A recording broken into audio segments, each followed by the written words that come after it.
खौफ का दूसरा नाम आर्यव सिंह रायचंद। दुनिया उसे बिजनेस का बेताज बादशाह कहती है, लेकिन हकीकत में वो एक ठंडे दिमाग वाला शिकारी है जिसकी नसों में खून नहीं, बदले की आग दौड़ती है। उसके लिए रिश्ते सिर्फ सौदा हैं और लोग सिर्फ शतरंज के मोहरे। उसका एक गुप्त मकसद है, एक ऐसा राज जो उसने बरसों से सीने में दफन कर रखा है, और उस तक पहुंचने के लिए वो किसी की भी जान ले सकता है। तबाही का दूसरा नाम आद्या सक्सेना। जहां आर्यव अनुशासन है, वो ई आद्या अव्यवस्था है। वो जहां जाती है तूफान खड़ा कर देती है। मासूम, चुलबुली और थोड़ी सी क्लमजी। उसे क्या पता था कि जिस नौकरी को पाने के लिए वो इतनी मेहनत कर रही है, वही नौकरी उसे साक्षात शैतान के सामने खड़ा कर देगी। तो चलिए कहानी को शुरू करते हैं। The CEOs toxic love. अंधेरे से भरी एक ऐसी जगह जहां लाइट सिर्फ एक छोटे से रोशनदान से आ रही थी। इस अंधेरे में न किसी की शक्ल नजर आ सकती थी और न ही यह महसूस किया जा सकता था कि आसपास कोई है। इसी कमरे में एक इंसान की भारी सांसें सुनाई दे रही थीं। ऐसा लग रहा था कि वो काफी थका हुआ है और बड़ी मुश्किल से सांस ले पा रहा है। इतने में ही कमरे का डोर खुलता है और बाहर से आ रही लाइट सीधा उस आदमी पर पड़ती है। वो आदमी धीरे धीरे अपना सिर उठाकर डोर की ओर देखता है जहां से कुछ लोग आ रहे थे। अगले ही पल दरवाजा बंद हो जाता है और एक बार फिर से उस कमरे में अंधेरा छा जाता है। वो आदमी अपनी आंखें बंद कर ही रहा होता है कि अचानक कमरे की लाइट्स ऑन हो जाती हैं, जिसकी वजह से वो अपनी आंखें कसकर बंद कर लेता है। उस आदमी को देखकर ऐसा लग रहा था जैसे उसे काफी वक्त से इस कमरे में बंद करके रखा गया है और उसे काफी टॉर्चर किया गया है। उसके कपड़े पूरी तरह से फट चुके थे और उसकी बॉडी के कई हिस्सों से खून की धारा बह रही थी। वो आदमी धीरे धीरे अपनी आंखें खोलता है और अपने सामने की ओर देखता है। जैसे ही वो अपने सामने बैठे हुए इंसान को देखता है, वो काफी डर जाता है। वो अपने हाथ जोड़ लेता है और किसी तरह रेंगते हुए उस आदमी के पैरों में गिर जाता है और कहता है, मिस्टर रायचंद, प्लीज मुझे माफ कर दीजिए, प्लीज। मुझे नहीं पता कि वो कहाँ है। मैं सच कह रहा हूँ, अगर मुझे पता होता तो मैं आपके दादाजी को पहले ही बता देता। मैंने इतने सालों में कभी उससे बात नहीं की और न ही कभी बात करने की कोशिश की। प्लीज मेरा यकीन कीजिए। तबीयत उस आदमी की चीख निकल जाती है क्योंकि चेयर पर बैठा हुआ आदमी उसके बाल पकड़ लेता है और उसे बड़ी ही बेदर्दी से ऊपर की ओर उठाने लगता है। उस आदमी की आंखें सीधा चेयर पर बैठे आदमी से जा मिलती हैं, जिसे देखकर वो और भी ज्यादा सहम जाता है। चेयर पर बैठा आदमी एक सर्द आवाज में कहता है, तुम्हें क्या लगता है कि मैं यह तुम्हारी बकवास बातें सुनने आया हूं? आज युवा मैं आखिरी बार आया हूं। अगर तुमने आज उसके बारे में नहीं बताया तो तुम्हें जन्नत के दर्शन करवाने का जिम्मा मेरा है। वो आदमी अपने हाथ जोड़ लेता है और कहता है, मिस्टर रायचंद, प्लीज मुझे जाने दीजिए। मेरे छोटे छोटे बच्चे हैं, मुझे उनके लिए छोड़ दीजिए। मिस्टर रायचंद स्मर्क करते हुए कहता है, बच्चा तो मैं भी था। तुम लोगों ने उस बात की कदर की नहीं ना? तो इस बार यह आर्यव सिंह रायचंद भी किसी की कदर नहीं करेगा जी। इतना कहते ही आर्यव अपने पॉकेट से गन निकालता है और सीधा उस आदमी के सिर पर तानकर उसे शूट कर देता है। जैसे ही आर्यव गोली मारता है, खून के कुछ छींटे उसके चेहरे पर लग जाते हैं, जो उसके लुक को और भी ज्यादा खतरनाक बना रहे थे। अगले ही पल उस आदमी की डेड बॉडी जमीन पर गिर चुकी थी। आर्यव अपनी जगह से उठता है और अपने आदमी को इशारा करते हुए कहता है, इस आदमी की लाश को यही जला दो।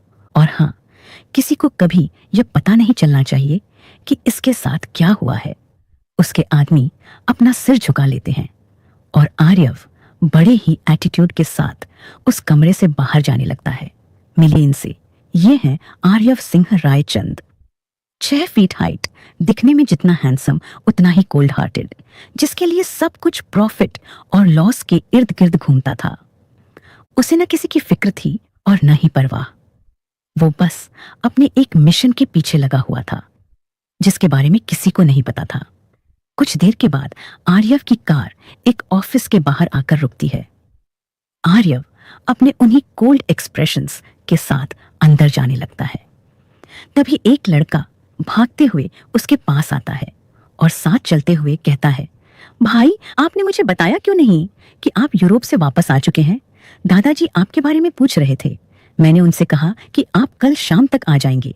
वैसे भी आपको कल शाम की पार्टी अटेंड करनी ही होगी। आर्यव के कदम रुक जाते हैं और वो उस लड़के की ओर देखने लगता है।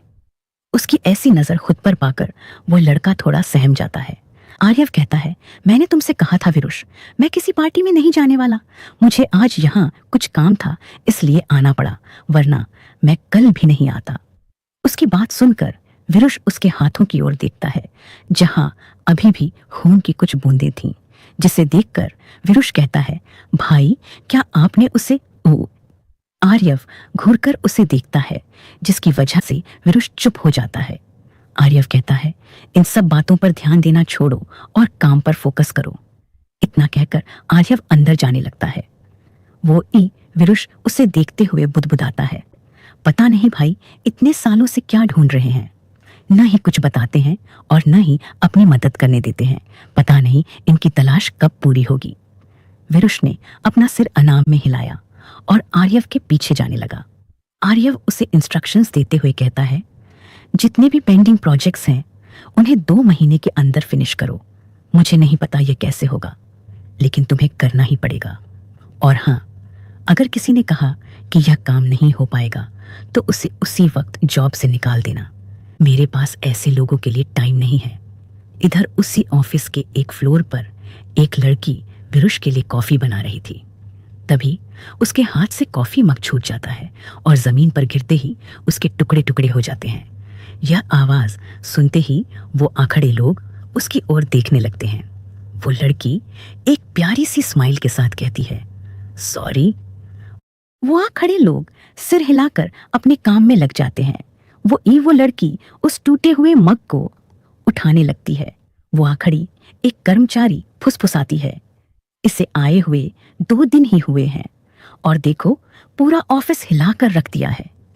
मिस्टर विरुष की पर्सनल असिस्टेंट है, लेकिन कुछ काम नहीं आता। पता नहीं सर ने इसे क्यों सिलेक्ट कर लिया। वो लड़की इन सब की बातें सुन रही होती है, लेकिन कुछ नहीं कहती, क्योंकि वो जानती थी कि वो जहां भी जाती है उसके साथ तूफान आता है। उसके हाथ में कोई भी चीज आती है वो पहले ही टूट जाती है। अपने इसी क्लमसी नेचर की वजह से उसे कहीं भी ज्यादा दिन काम करने का मौका नहीं मिला। वो एक बार फिर खड़ी होती है और विरुष के लिए कॉफी बनाकर वो आया से जाने लगती है। मिलिए इनसे, ये है आद्या सक्सेना, बहुत ही चंचल और प्यारी सी लड़की, लेकिन थोड़ी क्लौमी। वो मुस्कुराते हुए बाहर आती है और सीधा विरुष के कैबिन में जाकर देखती है, लेकिन वो विरुष नहीं था। आद्या खुद से कहती है, शायद वो बाहर होंगे, एक बार देख लेती हूँ। इतना कहकर वो बाहर आती है और विरुष को ढूंढने लगती है। तभी उसे विरुष दिख जाता है जो लिफ्ट से बाहर आ रहा था। उसे देखकर आद्या के चेहरे पर स्माइल आ जाती है। वो विरुष की ओर बढ़ने लगती है, लेकिन रास्ते पर उसका ध्यान नहीं रहता और वो एक कर्मचारी के डेस्क से टकरा जाती है, जिससे वो आ रखी फाइल्स गिर जाती हैं। फाइल्स गिरने की आवाज सुनकर सबका ध्यान उसकी ओर चला जाता है, यहाँ तक कि विरुष और आर्यव का भी। विरुष आद्या को देखता है और सिर पकड़कर कहता है, मर गए। अगर इसने भाई के सामने कुछ गलत कर दिया तो भाई हम दोनों का गेम बजा देंगे। विरुष तिरछी नजरों से आर्यव को देखता है, जो इस वक्त आद्या को देख रहा था। उसके चेहरे को देखकर समझ नहीं आ रहा था कि आर्यव के दिमाग में क्या चल रहा है। इधर आद्या उस इंसान को सॉरी कहती है और फिर से विरुष की ओर बढ़ने लगती है। वो जल्दी जल्दी विरुष की ओर जा रही होती है। तभी वो एक आदमी से टकराने ही वाली होती है, जिसे देखकर विरुष अपनी आंखें बंद कर लेता है। लेकिन आद्या खुद को संभाल लेती है और उस आदमी से कहती है, तुम्हारा ध्यान कहाँ है? तुम देखकर नहीं चल सकते क्या? वो आदमी कहता है, आद्या मैं नहीं, तुम देखकर नहीं चल रही हो। अभी मुझसे टकरा जाती और दूसरा मग भी टूट जाता। आद्या उसे घूरकर कहती है, मैं जानती हूं हर बार मेरी ही गलती होती है, लेकिन इस बार तुम्हारी गलती थी, समझे तुम? अब साइड हटो। आद्या उसे हटने को कहती है और विरुष की ओर बढ़ने लगती है। वो विरुष के पास पहुंचकर कहती है, विरुष सर, आपकी कॉफी। इतना कहते ही वो विरुष के करीब पहुंचती है, पर अचानक उसका पैर मुड़ता है और उसके हाथ की कॉफी ट्रे सीधा जाकर आर्यव के कपड़ों पर गिर जाती है, क्योंकि आर्यव और विरुष एक साथ ही खड़े थे। गर्म कॉफी सीधा आर्यव के कपड़ों पर जा गिरती है, जिसे देखकर सबको हार्ट अटैक आने लगता है। वो आर्यव एक बार अपने कपड़ों की ओर देखता है, फिर धीरे धीरे अपना सिर उठाकर आद्या की ओर। आद्या डरते हुए आर्यव को देख रही थी और सोच रही थी कि अब आगे उसके साथ क्या होने वाला है। आर्यव को इस तरह से देखकर आद्या का गला सूखने लगता है। उसने विरुष की ओर देखा। उसका डरा हुआ चेहरा देखकर उसे पूरा यकीन हो गया कि उसके साथ अब कुछ बुरा होने वाला है। उसने फिर से नजर घुमाकर देखी तो विरुष के एक्सप्रेशंस और भी खराब लग रहे थे। ऐसा लग रहा था जैसे उसके ऊपर बहुत बड़ी आफत आने वाली है। वही आर्यव गुस्से से चिल्लाकर कहता है, ये क्या किया तुमने? आर्यव की आवाज सुनकर वो आंख खड़ा हर इंसान कांप जाता है और अपनी जगह पर खड़ा होकर उसकी ओर देखने लगता है। आद्या जल्दी से आर्यव के पास आती है और उसके कपड़ों को साफ करते हुए कहती है, आई एम सॉरी सर, मैंने ध्यान नहीं दिया, प्लीज मुझे माफ कर दीजिए, आगे से ऐसी गलती नहीं होगी। विरुष ने अपना माथा पीट लिया। वो अच्छी तरह जानता था कि आर्यव को यह बात बिल्कुल अच्छी नहीं लगती। जब भी कोई उसे इस तरह छूता है, आर्यव धीमी लेकिन सर्द आवाज में कहता है, डोंट टच मी। आद्या कहती है, सर मैं इसे अभी साफ कर देती हूँ, प्लीज आप मुझे अपना शर्ट निकाल कर दे दीजिए, आपको बिल्कुल भी पता नहीं चलेगा कि इसके साथ कुछ हुआ था, लाइए मैं आपकी मदद करती हूँ। इतना कहकर वो आर्यव के शर्ट के बटन खोलने की कोशिश करती है। यह देखकर वो का हर एक इंसान थर थर कांपने लगता है। सबके चेहरे पर पसीना आने लगता है। वो विरुष की हालत तो सबसे ज्यादा खराब थी। वो धीरे से आर्यव से दूर जाने लगता है। उसे पता था कि सबसे बड़ी आफत उसी पर आने वाली है। जैसे ही आद्या बटन खोलने को हुई, आर्यव ने उसका हाथ झटके से पकड़ लिया। आद्या की जान हलक में आ चुकी थी। उसने डरते हुए आर्यव की ओर देखा तो आर्यव एक एक शब्द चबाते हुए कहता है, I said don't touch me. उसने आद्या के हाथ को दूर झटक दिया। उसके ऐसा करते ही आद्या उससे दूर हट गई और डरते हुए उसकी ओर देखने लगी। आर्या विरुष की ओर देखते हुए कहता है, ये लड़की है कौन? विरुष अपना गला तर करते हुए कहता है, भाई ये न्यू एम्प्लॉई है, इसने 2 दिन पहले ही ज्वाइन किया है और मेरी पर्सनल असिस्टेंट भी है। आर्यव कोल्ड वॉइस में कहता है, अगर तुम इसके जैसी आफत के साथ काम करोगे तो तुम्हें लगता है कि तुम 2 महीने में काम पूरा कर पाओगे? फायर हर। आद्या हैरानी से आर्यव की ओर देखने लगती है। उसे इस जॉब की बहुत जरूरत थी, इसलिए वो आर्यव के पास आकर कहती है, आई एम सॉरी सर, मैं आपसे वादा करती हूँ कि फिर से ऐसा नहीं होगा। मैं अपना काम अच्छे से कर सकती हूँ, प्लीज आप मुझे एक मौका देकर तो देखिए, मैं आपको बिल्कुल भी निराश नहीं करूंगी। आर्यव अपनी गर्दन हल्की सी घुमाकर उसे देखता है, जिसे देखकर आद्या फिर से डर जाती है। आर्यव कहता है, अच्छा तो तुम अच्छा काम कर सकती हो, ठीक है, तुम्हें जॉब से नहीं निकालता हूं। आद्या के चेहरे पर एक स्माइल आ जाती है। वो कहती है, क्या सच में आप मुझे सच में नहीं निकालेंगे? Thank you so much sir.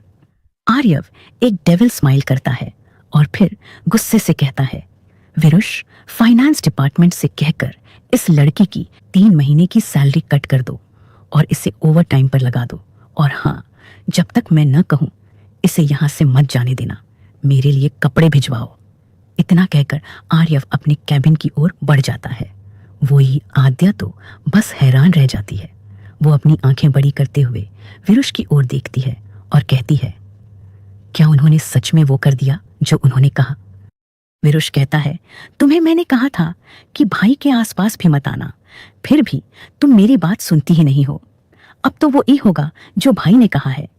आद्या रोनी सूरत बनाकर कहती है, लेकिन इसमें मेरी गलती नहीं थी, वो तो बस एक एक्सीडेंट था, मेरी 3 महीने की सैलरी ऐसे ही चली गई। यह कहकर वो रोने लगती है।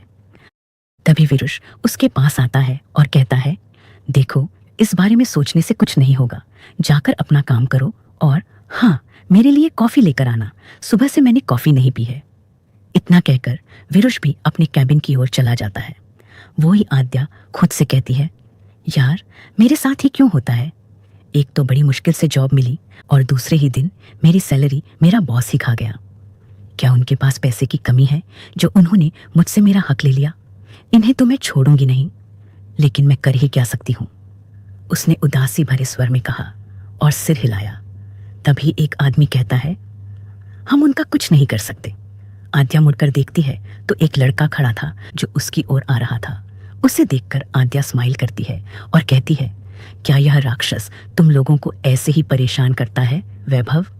वैभव कहता है, और धीरे बोलो, अगर उन्होंने फिर से सुन लिया तो पता नहीं क्या करेंगे तुम्हारे साथ। और हाँ, वो हम सबके साथ ऐसे ही करते हैं, इसलिए तो हम लोग बड़े ध्यान से सारा काम करते हैं ताकि वो किसी बात पर गुस्सा न हो जाए। और तुम हो कि आते ही उनसे उलझ गई। आद्या कहती है, कभी कभी तो मुझे लगता है कि मेरी जिंदगी ही उलझी हुई है। वैभव हंस पड़ता है और कहता है, तुम भी ना आद्या, खैर छोड़ो, जाओ जाकर विरुष सर को कॉफी दे आओ, वरना वो भी आर्यव सर के ही भाई हैं, उनके मूड का भी पता नहीं कब क्या हो जाए। आद्या कहती है, ठीक है, मैं तुमसे बाद में बात करती हूँ, बाय। इतना कहकर आद्या वो आहा से चली जाती है। वैभव उसे मुस्कुराते हुए देख रहा होता है।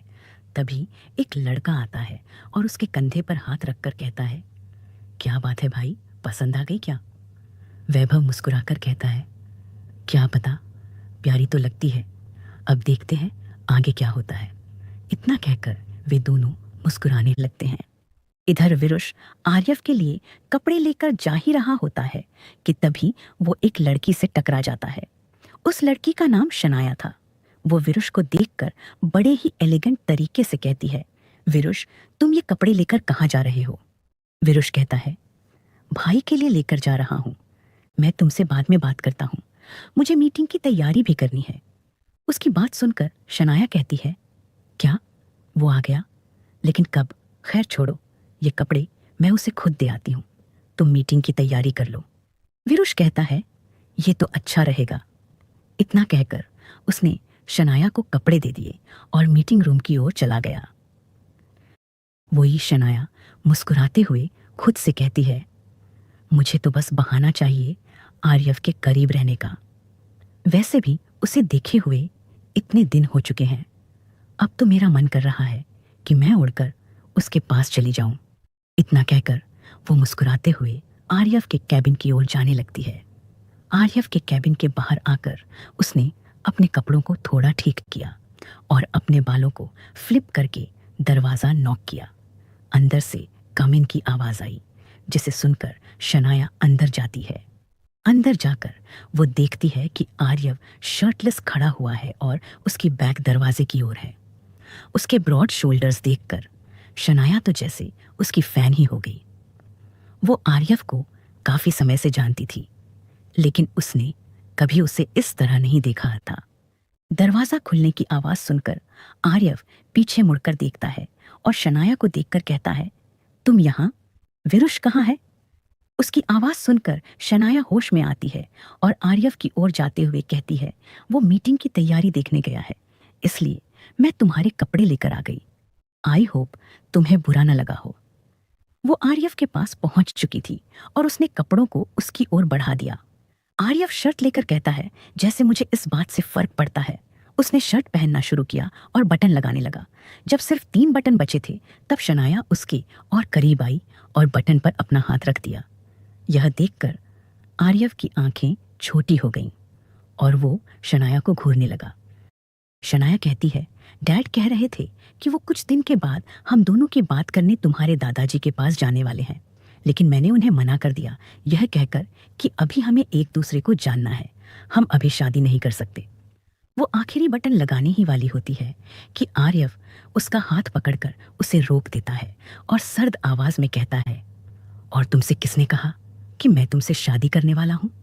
शनाया उसकी आंखों में गुस्सा देखकर कुछ कह ही नहीं पाई। आर्यव उसके हाथ को झटक देता है और कहता है, इन बेकार की बातों को छोड़ो और काम पर ध्यान दो। तुम अच्छे से जानती हो कि तुम्हारी टीम इस कंपनी में सबसे नीचे है। अगर परफॉर्मेंस नहीं सुधरी तो मैं तुम्हें इस पोजीशन से निकाल दूंगा। शनाया कहती है, लेकिन आर्यव। आर्यव उसकी बात काट कर कहता है, मेरे पास बिल्कुल भी वक्त नहीं है, जाओ जाकर सबको 10 मिनट में मीटिंग रूम में आने को कहो। इतना कहकर आर्यव मुड़ जाता है। शनाया चुपचाप कैबिन से बाहर निकलती है और खुद से कहती है, तुम चाहे कुछ भी कर लो आर्यव, शादी तो हम दोनों की ही होगी, तुम्हें मेरा बनना ही होगा। उसके चेहरे पर एक डेविल स्माइल आ जाती है। कुछ देर बाद सब मीटिंग रूम में बैठे थे। आर्यव की नज़र प्रोजेक्टर पर थी, जहां एक आदमी प्रेजेंटेशन दे रहा था। विरुष एक तरफ बैठा था और दूसरी तरफ शनाया। तभी मीटिंग रूम का दरवाज़ा खुलता है और सबकी नज़र उस ओर चली जाती है। एक पतली सी परछाई अंदर आती है और प्रोजेक्टर की रोशनी में उसका चेहरा साफ दिखता है। उसे देखकर सब अपना माथा पकड़ लेते हैं, क्योंकि वो आद्या थी। सबको डर था कि कहीं फिर से कोई गड़बड़ ना हो जाए। वही आर्यव भी उसे घूर रहा होता है। विरुष धीरे से कहता है, भाई, प्रोजेक्ट की एक फाइल कैबिन में रह गई थी, बस उसी के लिए मैंने इसे बुलाया है, ये अभी चली जाएगी। विरुष इशारे से आद्या को बुलाता है। शनाया अपने पास बैठी लड़की से पूछती है, यही विरुष की असिस्टेंट है जिसने आर्यव की शर्ट खराब की? लड़की ने कहा, यस मैम। शनाया आद्या को घूरते हुए मन में कहती है, तुमने मेरे आर्यव की शर्ट खराब की, अब देखो मैं क्या करती हूँ। आद्या, शनाया और आर्यव की तरफ से होते हुए विरुष के पास पहुंचने ही वाली थी कि तभी शनाया अपनी जगह से खड़ी हो जाती है और उसे हल्का सा पुश कर देती है। आद्या तो पहले से ही क्लमजी थी, वो खुद को संभाल नहीं पाई और उसके कदम लड़खड़ा गए। वो सीधा आर्यव की बाहों में जा गिरी। यह देखकर वो आ बैठा हर इंसान अपनी जगह से खड़ा हो गया और फटी आंखों से आर्यव की ओर देखने लगा। आद्या आर्यव की बाहों में गिरी हुई थी और सभी लोग हैरानी से उसकी ओर देख रहे थे। इधर विरुष की तो हालत खराब हो चुकी थी। आद्या ने आर्यव के करीब जाकर बहुत बड़ी गलती कर दी थी। वो ही शनाया गुस्से से लाल पीली हो रही थी। उसने सोचा था कि आद्या सीधा जमीन पर गिरेगी, जिस वजह से लोग उस पर हंसने लगेंगे, लेकिन यहाँ तो उल्टा ही हो गया। आद्या सीधा आर्यव के गले पड़ गई। इतना करीब जाने का मौका तो शनाया को भी नहीं मिला था। इधर आद्या ने अपनी आंखें कसकर बंद कर रखी थीं। उसे पता था कि वो किसके ऊपर गिरी है। इस बात से वो काफी डर रही थी। वो धीरे से अपना चेहरा ऊपर उठाती है और आर्यव के चेहरे की ओर देखने लगती है। उन दोनों का चेहरा काफी पास था, जिस वजह से आद्या आर्यव के एक्सप्रेशंस साफ साफ देख सकती थी। उसे पता था कि अब उसे कोई नहीं बचा सकता। वही आर्यव अपनी जलती हुई नजरों से आद्या को देखता है और कहता है, अब तुम मेरे ऊपर से उठने वाली हो या फिर सारी जिंदगी ऐसे ही रहने का इरादा है? आद्या जल्दी से रिएक्ट करती है और आर्यव के ऊपर से उठकर साइड में खड़ी हो जाती है। उसने अपना सिर झुका लिया और कहा, आई एम सॉरी सर, मुझे लगा शायद किसी ने मुझे पीछे से धक्का दिया, इसलिए मैं। इतना कहकर वो चोर नजरों से शनाया की ओर देखने लगती है, क्योंकि उसके पीछे शनाया ही खड़ी हुई थी। यह देखकर शनाया कहती है, तुम्हें क्या लगता है मैंने तुम्हें धक्का दिया? कैसी बेफिजूल की बातें कर रही हो? मैं तो जानती भी नहीं कि तुम हो कौन, और तुम्हें लगता है कि मैं तुम्हें यहाँ परेशान करने की कोशिश करूंगी? आद्या ने कहा, आई एम सॉरी मैम, शायद मेरी गलत फहमी ही होगी। वो ई विरुष जल्दी से आद्या के पास आता है और कहता है, तुम ठीक हो? एक काम करो, तुम यहाँ से जाओ, मैं यहाँ बाकी चीजें देख लूंगा। आद्या ने धीरे से हाँ में सिर हिलाया और मीटिंग रूम से बाहर निकल गई।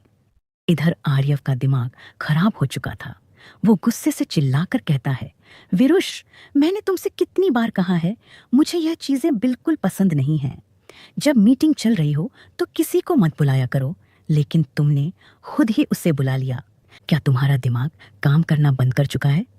और मैंने तुमसे कहा है, इस लड़की को अच्छे से समझा दो कि इस ऑफिस में कैसे काम होता है, वरना कहीं ऐसा ना हो कि ऑफिस से फायर करने की बजाय मैं इसे दुनिया से ही फायर कर दूं। इतना कहकर आर्यव गुस्से से मीटिंग रूम छोड़कर चला जाता है। उसके जाते ही लाइट्स ऑन हो जाती हैं। विरुष एक गहरी सांस लेकर चेयर पर बैठ जाता है और खुद से कहता है, यार मैं कहाँ फंस गया, भाई तो मुझे जिंदा नहीं छोड़ेंगे। तब शनाया कहती है, तुम एक काम करो, उस लड़की को निकाल दो, वरना आर्यव ऐसे ही गुस्सा करता रहेगा। वैसे भी वो लड़की ज्यादा काम नहीं कर पाएगी। हमारे साथ काम करने के लिए एक्सपीरियंस की जरूरत होती है, जो उस लड़की के पास तो है ही नहीं। विरुष उसकी ओर देखता है और सीरियस टोन में कहता है, एक्सपीरियंस नहीं है लेकिन टैलेंट है।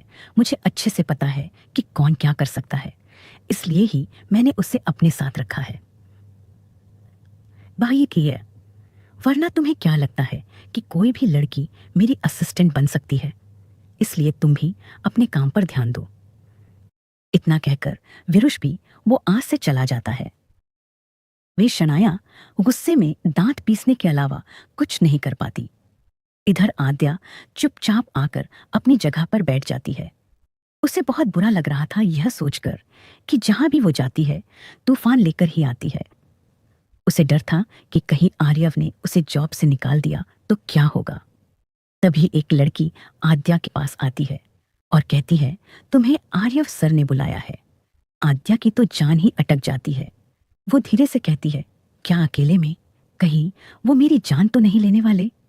वो लड़की कहती है, अब यह तुम्हें वो आ जाकर ही पता चलेगा कि वो तुम्हारे साथ क्या करने वाले हैं। आद्या अपने गले को तर करती है और आर्यव के कैबिन की ओर चली जाती है। वो दरवाजा नॉक करती है। अंदर से कम इन की आवाज आती है। आद्या जैसे ही अंदर जाती है, उसकी नजर आर्यव की नजरों से मिलती है, जो किसी चील की तरह दरवाजे की ओर ही देख रहा था। आद्या का डर से बुरा हाल था। वो अपना सिर झुकाकर आर्यव के सामने पहुंच जाती है। आर्यव उसे घूरते हुए कहता है, इसके पहले तुम कहाँ काम कर रही थी? आद्या कहती है, एसके कॉरपोरेशन में। आर्यव अपनी एक आईब्राउ चढ़ाकर कहता है, और वो तुम कितने दिनों तक काम कर पाई? आद्या का मुंह बन जाता है, क्योंकि वो भी उसने सिर्फ 2 दिन ही काम किया था। वो कहती है, 2 दिन? आर्यव को हंसी आ जाती है, जिसे देखकर आद्या अपनी आंखें बंद कर लेती है। आर्यव कहता है, 2 दिन? हाँ, लगता है आज यहाँ भी तुम्हारा आखिरी दिन है। आद्या अपना सिर उठाकर आर्यव की ओर देखती है और कहती है, नहीं सर प्लीज, मुझे इस नौकरी की बहुत जरूरत है। मुझे पता है कि मुझसे काम सही से नहीं होते, लेकिन मैं पूरी मेहनत करूंगी। प्लीज मुझे जॉब से मत निकालिए। आप जो बोलेंगे मैं वो करूंगी। आर्यव कहता है, इस तरह से रिक्वेस्ट करने से कुछ नहीं होगा। तुम्हें देखकर ही समझ आता है कि तुम्हें काम करना नहीं आता, इसलिए मैं कुछ नहीं कर सकता। अपना सामान लो और जाओ यहां से। आद्या का दिल धक से रह जाता है। वो किसी भी कीमत पर यह जॉब नहीं छोड़ सकती थी। वो रिक्वेस्ट करते हुए कहती है, सर प्लीज ऐसा मत कीजिए। आप चाहें तो मुझे किसी छोटी पोस्ट पर जॉब दे सकते हैं। मैं माइंड नहीं करूंगी। मैं बस आप सबको कॉफी सर्व कर दूंगी, लेकिन प्लीज मुझे जॉब से मत निकालिए। यह बहुत इंपॉर्टेंट है मेरे लिए, प्लीज।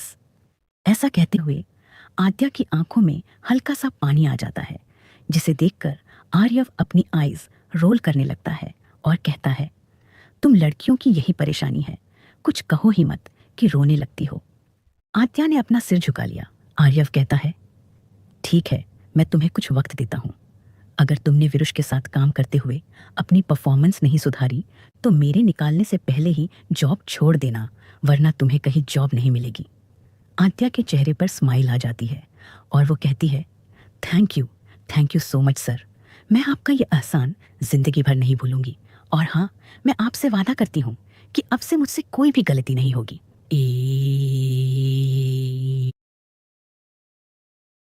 अब आपको जैसा काम चाहिए मैं वैसा ही करूंगी। Thank you sir. इतना कहकर आद्या मुस्कुराते हुए वो आस से जाने लगती है। आर्यव उसे घूर कर देखने लगता है और फिर अपने काम में लग जाता है। शाम के करीब 6 बजे आर्यव अपने कैबिन से बाहर निकलता है। जैसे ही वो बाहर आता है, उसके कानों में आद्या के हंसने की आवाज सुनाई देती है। वो मुड़कर दूसरी ओर देखता है तो उसकी आंखें हैरानी से फैल जाती हैं। आद्या इस वक्त वैभव से हंस हंस कर बातें कर रही थी और वैभव भी उसके साथ मस्ती कर रहा था। आर्यव उन दोनों को घूरने लगता है। तभी आद्या वैभव के सीने पर हल्का सा मारते हुए कहती है, तुम भी ना वैभव? मुझे नहीं पता था कि तुम इतने फनी हो। अच्छा हुआ कि यहाँ मेरा एक दोस्त बन गया, वरना मैं तो पागल ही हो जाती। वैभव कहता है, तुम चिंता मत करो, धीरे धीरे यहाँ सभी तुम्हारे दोस्त बन जाएंगे। तुम हो ही इतनी अच्छी कि कोई तुमसे बिना दोस्ती किए रह ही नहीं सकता। इधर आर्यव की नज़रें गहरी होने लगती हैं। जब उससे बर्दाश्त नहीं होता तो वो गुस्से में उनकी ओर बढ़ जाता है और उनके सामने जाकर खड़ा हो जाता है। 1 सेकंड के अंदर वैभव और आद्या की हंसी गायब हो जाती है। वैभव कहता है, सर आपको कुछ चाहिए था क्या? मैं आ जाता आपके पास। लेकिन आर्यव उसकी बात को इग्नोर करते हुए आद्या से कहता है, तो इस तरह से तुम अपनी परफॉर्मेंस सुधारने वाली हो, लोगों से हंस हंस कर बातें करके? क्या तुम्हें इस वक्त विरुष के साथ काम पर नहीं होना चाहिए था? यहाँ आकर गप्पे लड़ा रही हो। इससे बेहतर होता कि मैं तुम्हें काम से ही निकाल देता। आद्या कहती है, सर मैंने अपना सारा काम। आर्यव उसकी बात को बीच में ही काट कर कहता है, शट अप, मुझे तुम्हारी कोई बकवास नहीं सुननी। जाकर अपना काम करो, किसी से गप्पे लड़ाने की जरूरत नहीं है, जाओ यहाँ से। आर्यव की बात सुनकर आद्या चुपचाप वो आह से चली जाती है। आर्यव ने वैभव को घूरकर देखा और कहा, ऑफिस काम करने की जगह है, इसलिए चुपचाप यहाँ काम करो। इधर उधर की बातों पर ध्यान दिया तो तुम्हें अच्छे से पता है कि मैं क्या कर सकता हूँ। वैभव ने हाँ में सिर हिला दिया और वो आह से चला गया। आर्यव गुस्से में आद्या को विरुष के कैबिन की ओर जाते हुए देखता है और अपने हाथ में पकड़ी फाइल को और कसकर जकड़ लेता है। रायचंद मैंशन, रात का वक्त। सभी लोग डाइनिंग टेबल पर बैठे खाना खा रहे थे। टेबल पर बड़ी शांति थी। तभी हेड चेयर पर बैठे आर्यव के दादाजी प्रथम सिंह रायचंद कहते हैं, तुम तो कल आने वाले थे, फिर आज ही कैसे आ गए? आर्यव बिना किसी भाव के कहता है, लगता है आपको अच्छा नहीं लगा कि मैं आज ही आ गया। ठीक है, कल सुबह होते ही यहाँ से चला जाऊंगा। उसके दादाजी उसे घूरने लगते हैं। वो आर्यव की चाची सावित्री जो खाना सर्व कर रही थी, वो पास आकर कहती हैं, नहीं बेटा, डैड के कहने का यह मतलब है कि अगर तुमने पहले बता दिया होता कि तुम आ रहे हो तो मैं तुम्हारे लिए कुछ स्पेशल बना देती। आर्यव कहता है, इसकी ज़रूरत नहीं है चाची माँ, मैं कोई मेहमान नहीं हूँ जिसके लिए आपको कुछ स्पेशल करने की ज़रूरत पड़े। तभी आर्यव की बुआ कविता कहती है, आर्यव, तुमने आते ही मेरी टीम से 3 लोगों को फायर करने के ऑर्डर क्यों दिए? क्या तुम्हें लगता है कि वो काबिल नहीं है? आर्यव कहता है, बिल्कुल। उसका जवाब सुनकर कविता चिढ़ जाती है। वो कुछ कहने ही वाली होती है कि उसके पति गजेंद्र उसे रोक देते हैं। कविता अपना गुस्सा पी जाती है और कहती है, ठीक है, मैं समझती हूँ कि तुमने उन्हें क्यों निकाला। उन सब पर कंपनी का डेटा चुराने का शक था, इसलिए तुमने। आर्या बिना उनकी ओर देखे कहता है, अगर आपको यह बात पता है तो फिर आप क्यों पूछ रही हैं? नए लोगों को अपॉइंट कीजिए और अपना काम कीजिए। इतना कहकर आर्यव टेबल से उठ जाता है और कहता है, विरुष, 5 मिनट के अंदर मेरे स्टडी रूम में आओ।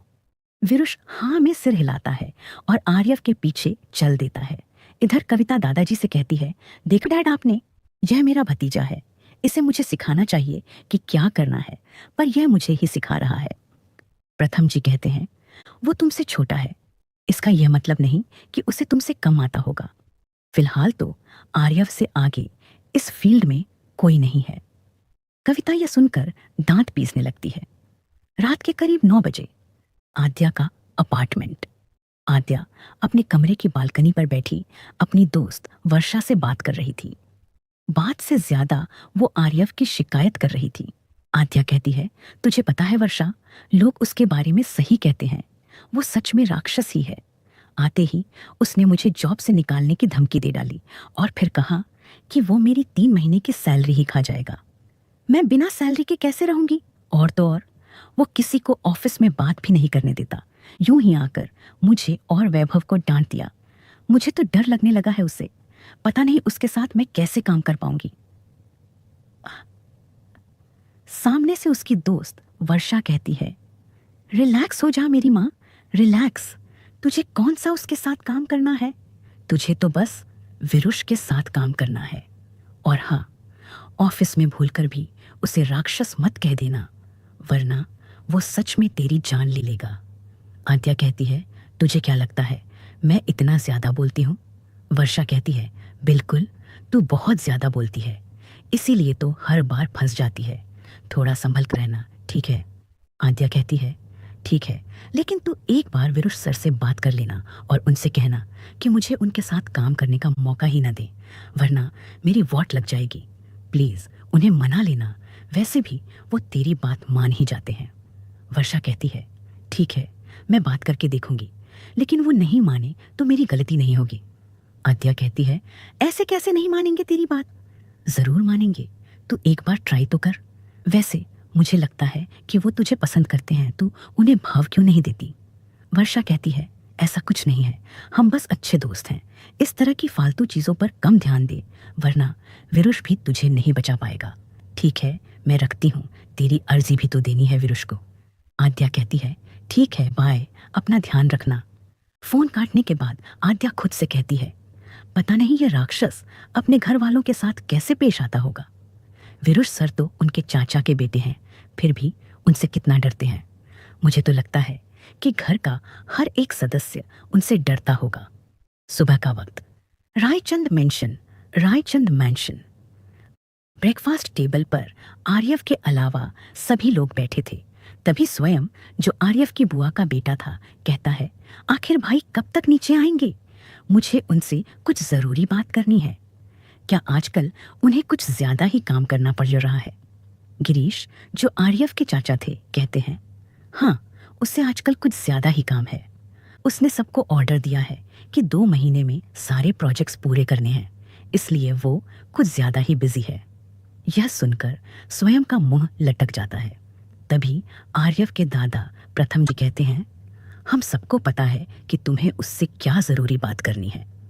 तुम्हारी माँ ने पहले ही सारे स्टूडियो को ऑर्डर दे दिया है कि तुम्हें कोई काम ना दे। हमारे परिवार के बेटे सिर्फ बिजनेस करते हैं, इस तरह गिटार लेकर लोगों का मनोरंजन नहीं करते। तुम ऑफिस ज्वाइन कर लो, तब तुम अपने आर्यव भाई से हर रोज मिल पाओगे। स्वयं उदास हो जाता है। वो एक सिंगर बनना चाहता था। आर्यव ने उसे स्टूडियो खोलने का प्रॉमिस किया था, लेकिन घर वाले इसके खिलाफ थे, खासकर कविता। कविता स्वयं को डांटते हुए कहती है, तुम्हारे नानू सही कह रहे हैं स्वयं, तुम कोई सिंगिंग नहीं करने वाले हो। आर्यव ने तुम्हें झूठे सपने दिखा दिए हैं कि वो तुम्हारे लिए स्टूडियो खोल देगा। कोई स्टूडियो नहीं खुलने वाला। तुम उसकी बातों में मत आओ और अपने काम पर ध्यान दो। वैसे भी तुम्हें एक दिन अपना हिस्सा संभालना होगा।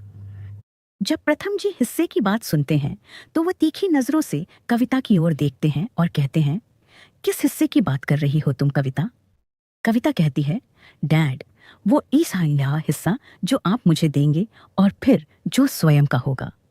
प्रथम जी गुस्से में कहते हैं, कोई हिस्सा नहीं होने वाला, सब कुछ आर्यव का होगा और उसके बाद घर के बड़े बेटे का। मैं नहीं चाहता कि मेरी कंपनी का कोई हिस्सा हो, समझे तुम सब मेरे बच्चे हो। तुम जब तक चाहो कंपनी में काम कर सकते हो, इसका नाम इस्तेमाल कर सकते हो, लेकिन कभी इसका हिस्सा नहीं कर सकते। इतना कहकर प्रथम जी वो अयोसा से चले जाते हैं। गजेंद्र कविता से कहते हैं, तुम हर बार डैड से हिस्से की बात क्यों करती हो? तुम्हें क्या लगता है उनका फैसला बदल जाएगा? कविता अपने भाई गिरीश से कहती है, भाई, आप डैड को क्यों नहीं समझते? क्या आपको विरुष के लिए अपना हिस्सा नहीं चाहिए? सब कुछ आर्यव का हो जाएगा तो हमारे बच्चे क्या करेंगे? गिरीश जी सीरियस एक्सप्रेशन के साथ कहते हैं, आर्यव भी हमारा ही बेटा है और मुझे इस बात से कोई दिक्कत नहीं है। तुम अच्छे से जानती हो कि आर्यव अपने भाइयों से कितना प्यार करता है। वो कभी उन्हें अकेला नहीं छोड़ेगा। कविता कहती है, लेकिन भाई, सगे भाइयों में प्रॉपर्टी के लिए खून खराबा हो जाता है, फिर ये लोग तो रिलेटेड भी नहीं है। गिरीश जी गुस्से से कहते हैं, जो डैड का फैसला है वही मेरा भी है। तुम्हें उन्हें बार बार प्रोवोक करने की कोशिश नहीं करनी चाहिए। तब आर्यव ब्लैक सूट पहने सीढ़ियों से नीचे आता है। कविता उसे देखकर दांत पीसने लगती है। आर्यव बिना किसी की ओर देखे कहता है, विरुष, चलो, आज हमें काफी ज्यादा काम है। विरुष अपना ब्रेकफास्ट छोड़कर आर्यव के पीछे जाने लगता है। तभी स्वयं उसे हक करके कहता है, भाई, क्या आपका एक ही भाई है? मैं भी तो आपका भाई हूं ना। आर्यव उसे खुद से दूर करता है और कहता है, मुझे पता है मेरे 2 भाई हैं और एक तो कुछ ज्यादा ही जिद्दी है। स्वयं मुस्कुराते हुए कहता है, भाई आपने मुझे कुछ प्रॉमिस किया था। आर्यव कहता है, मुझे अच्छे से याद है, तुम उसकी चिंता मत करो, अपने काम पर ध्यान दो, बाकी सब मैं संभाल लूंगा। आर्यव और विरुष ऑफिस के लिए निकल जाते हैं। ऑफिस ऑफिस आद्या अपनी जगह पर काम कर रही थी।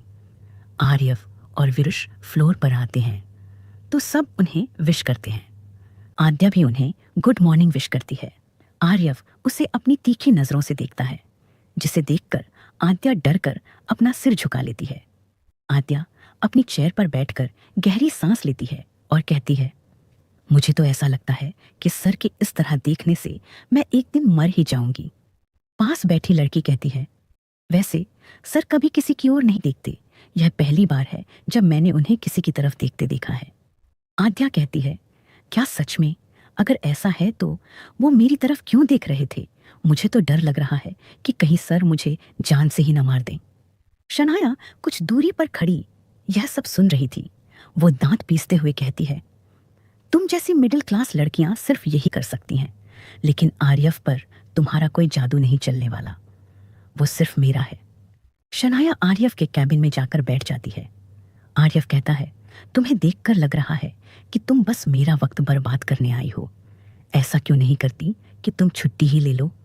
शनाया कहती है, कम ऑन आर्यव, मैं तो बस शाम की पार्टी के बारे में बात करने आई थी। मेरी कार खराब हो गई है, डैड ने कहा है कि मैं तुम्हारे साथ आ जाऊं। आर्यव कहता है, मैं उस पार्टी में नहीं जा रहा हूं, तुम किसी और के साथ चली जाना। शनाया हैरान होकर पूछती है, लेकिन क्यों? यह पार्टी तो तुम्हारे लिए ही रखी गई है। आर्यव कहता है, मैं यहाँ तुम्हारे सवालों के जवाब देने नहीं बैठा हूँ, जाओ यहाँ से और मुझे काम करने दो। शनाया जाने से पहले कहती है, ठीक है, लेकिन विरुष की नई असिस्टेंट आजकल उससे कुछ ज्यादा ही चिपक रही है। मुझे वो लड़की ठीक नहीं लगती। ऐसी लड़कियां अक्सर बड़े घर के लड़कों को फंसा लेती हैं। आर्यव उसे घूरकर कहता है, it's none of your business, तुम अपने काम पर ध्यान दो। शनाया जैसे ही कैबिन का दरवाजा खोलती है, आर्यव की नजर बाहर के नजारे पर पड़ती है और उसकी आंखें गुस्से से लाल हो जाती हैं। बाहर विरुष ने आद्या के कंधे पर हाथ रखा हुआ था और उसे कुछ समझा रहा था। आर्यव गुस्से से चिल्लाता है, विरुष! पूरी बिल्डिंग हिल जाती है। विरुष जल्दी से कैबिन की ओर भागता है और आद्या भी अपनी जगह पर दुबक जाती है। करीब आधा घंटा हो चुका था और विरुष उसी तरह से आर्यव के सामने खड़ा हुआ था। विरुष का दिल कर रहा था कि वो आर्यव को याद दिलाए कि इस कैबिन में आर्यव अकेला नहीं है, उसका छोटा भाई भी है, लेकिन आर्यव के सामने बोलने की उसकी हिम्मत नहीं हो रही थी। विरुष मन में कहता है, कोई बात नहीं विरुष, भाई तेरी जान नहीं ले लेंगे, तू बस एक बार उनके सामने बोल कि तुझे कुछ काम है, ठीक है? विरुष ने एक गहरी सांस ली और कहा, भाई वो। आर्यव बीच में ही कहता है, तुम्हारी टीम से कौन कौन जा रहा है पार्टी में? विरुष हैरानी से कहता है, क्या? आर्यव ने नजर उठाकर उसकी ओर देखा तो विरुष हड़बड़ाते हुए कहता है, हाँ भाई, मैं और 2-3 लोग जा रहे हैं। क्या आप मुझसे यही पूछना चाहते थे? आर्यव आगे कहता है, और तुम्हारी नई असिस्टेंट? विरुष कहता है, मैं तो यही चाहता था कि वो इस पार्टी में हम लोगों के साथ जाए। उसे नए लोगों से मिलने का मौका मिलेगा, लेकिन डोंट वरी भाई, वो खुद से ही नहीं जाना चाहती और मैं कोई पागल तो हूं नहीं जो उसे जबरदस्ती अपने साथ लेकर जाऊं। इतना कहकर वो मासूमियत से मुस्कुराने लगता है। आर्यव अपनी फाइल की ओर देखते हुए कहता है, उससे कहो कि वो भी तुम्हारे साथ चले। वैसे भी आगे चलकर उसे तुम्हारे लिए सारा काम करना है। अगर लोगों से मिलेगी तभी तो उनके साथ डील कर पाएगी। ये विरुष हैरानी से उसे देखता है और कहता है, भाई क्या आप सच कह रहे हैं? मैं उसे अपने साथ लेकर जा सकता हूँ। आर्यव ने एक बार फिर विरुष की ओर देखा और कहा, हाँ, और उससे कहना कि यह एक ऑर्डर है, उसे चलना ही होगा। विरुष खुश होकर कहता है, ठीक है भाई, मैं उसे बता दूंगा और यह भी कह दूंगा कि यह आपका ऑर्डर है, फिर तो उसे जाना ही पड़ेगा। शाम के करीब 4 बजे आर्यव अपने कैबिन से निकलकर विरुष के कैबिन की ओर जा रहा होता है। तभी उसे अंदर से आद्या की आवाज सुनाई देती है। विरुष उसे समझाते हुए कहता है, तुम्हें पार्टी में जाना ही होगा और भाई ने सबको यह ऑर्डर दिया है। वैसे भी तुम मेरी असिस्टेंट हो तो तुम्हें वो लोगों से मिलना होगा। आद्या कहती है, ठीक है, आप कह रहे हैं तो मैं चली जाऊंगी। विरुष कहता है, तुम जल्दी घर चली जाना, तुम्हें तैयार होने में वक्त लगेगा। आद्या झट से कहती है, नहीं, मैं इन्हीं कपड़ों में पार्टी में जाने वाली हूं, मुझे फिर से घर नहीं जाना। विरुष बड़े प्यार से कहता है, लेकिन आद्या, वो काफी सारे लोग होंगे, अगर तुम इन्हीं कपड़ों में जाओगी तो गलत इंप्रेशन पड़ेगा। आद्या एक गहरी सांस लेकर कहती है, आप मेरी बात समझ नहीं रहे हैं, मेरे पास उस लेवल के कपड़े ही नहीं हैं जो वो आरटीई के लोग पहनकर आने वाले हैं, इसलिए मैं इन्हीं कपड़ों में जाऊंगी। तब्दी दरवाजा खुलता है और आर्यव अंदर आते हुए कहता है, लगता है तुम्हारी सेक्रेटरी चाहती है कि सबके सामने हमारी कंपनी की इमेज डाउन हो जाए। विरुष और आद्या उसे देखकर अपना सिर झुका लेते हैं। विरुष आद्या से कहता है, तुम जाओ, 7 बजे हम दोनों साथ में चलेंगे। आद्या ने सिर हिलाया और चुपचाप कैबिन से बाहर जाने लगी। आर्यव उसे तिरछी नजरों से देख रहा था। कुछ देर बाद आद्या अपनी टेबल पर बैठी थी। तभी एक आदमी उसके पास आता है और कहता है, क्या मिस आद्या आप ही हैं? आद्या ने कहा, हाँ मैं ही हूँ, कहिए। उस आदमी ने आद्या की तरफ एक बैग बढ़ा दिया। आद्या उसे हैरानी से देखने लगती है। आदमी कहता है, आपके लिए किसी ने ड्रेस भिजवाई है। इतना कहकर वो बैग आद्या को थमाकर चला जाता है।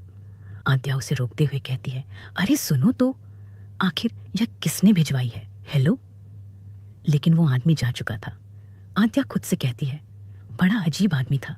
वैसे मैंने तो ड्रेस वाली बात सिर्फ विरुष सर को ही बताई थी, तो उन्हीं ने भिजवाई होगी। आद्या ने बैग खोलकर देखा तो उसमें ड्रेस के साथ हील्स और मैचिंग इयररिंग्स भी थे। वो मुस्कुराते हुए कहती है, यार ये विरुष सर कितने केयरिंग हैं। वर्षा तो सच में बहुत लकी होने वाली है।